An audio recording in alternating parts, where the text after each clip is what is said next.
Sa pagkuha ng mean and variance ng random variables, may formula na pwede natin gamitin kapag binigyan tayo ng probability model. So ito yung general form ng isang probability model ng isang random variable na kung saan hahanapin natin yung mean, variance, and standard deviation ng given group of data.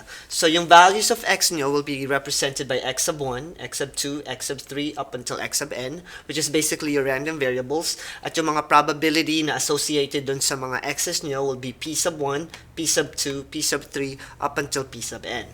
Now, to find the mean or the average ng random variable, ito yung formula na gagamitin natin, which is summation of x sub I times p sub I. So, conceptually, to use this formula, all you have to do is to multiply x sub 1, p sub 1, and then x sub 2, p sub 2, x sub 3, p sub 3, depending dun sa sample size nyo. And then pagkatapos nyo i-multiply sila, i-add nyo lahat sila. So yan yung pagkuha ng mean or average nung random variable. Now, mahalaga ding malaman nyo na sa mga word problems, minsan hindi tinatanong kung ano yung mean ng random variables. Minsan ang tatanong sa inyo, what will be the expected value of a given distribution? So, ang mean sa statistics is also known as the expected value. So, every time you're asked to find the expected value of certain group of data, tandaan nyo lang na ang pinapahanap sa inyo is yung mean noong group of data, pwedeng sa random variables or pwedeng sa different distribution.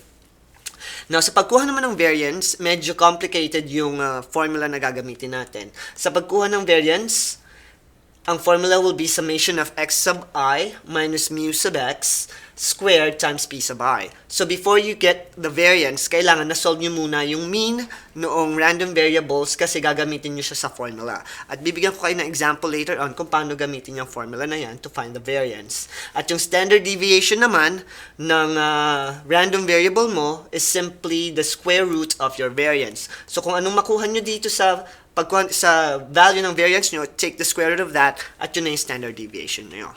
Now, kuha naman tayo ng example na kung saan gagamitan natin ng mean and variance or kukunin natin yung mean and variance and standard deviation yung group ng random variables.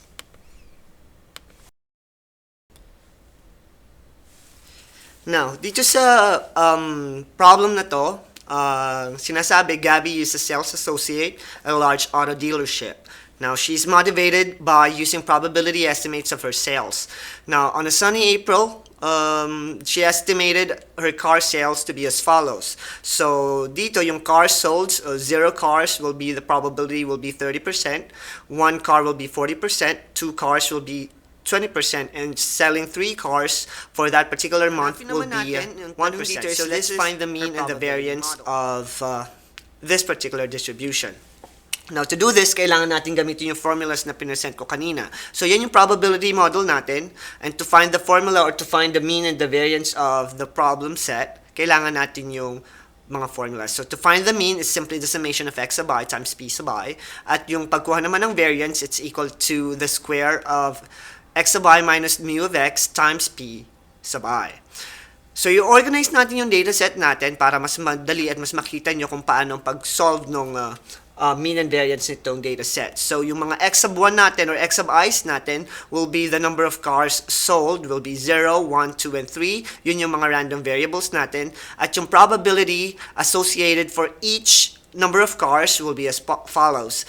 0.3, 0.4, 0.2, 0.1, which is given in the problem. Now, yung una nating hahanapin will be the mean. And to find the mean, i-add lang daw natin yung x sub I times p sub I. So to do that, multiply 0 times 0.3, which will give you 0. 1 times 0.4 is 0.4. 2 times 0.2 is equal to 0.4. And 3 times 0.1 is 0.3. Now, to find the mean of the distribution or the expected value, i-add nyo lang lahat sila. So, ang sum niyan is 1.1. So, therefore, yung mean or yung average or expected value of cars for that particular day dun sa solution ni Gabby will be 1.1 cars. Now, to find the variance, we'll use the formula, which is the square of x sub I minus mu of x times p sub I. So, first row, we'll have 0 times or 0 minus 1.1 squared times 0.3 equal to 0.363. Yung second row natin will be 1 minus 1.1 squared times 0.4, which gives you 0.004. So basically, gagamitin nyo lang yung formula ng variance, at pag nagamit mo yung formula ng variance sa bawat random variable natin, i-add natin sila para makuha natin yung standard deviation. So yung variance. So yung variance nyo will be 0.89. So in this problem, using the formula, yung mean nyo will be 1.1 at yung variance nyo will be 0.89. Now, kung ang tanong is hanapin nyo rin daw yung standard deviation nitong probability distribution, all you have to do is to take the square root of 0.89.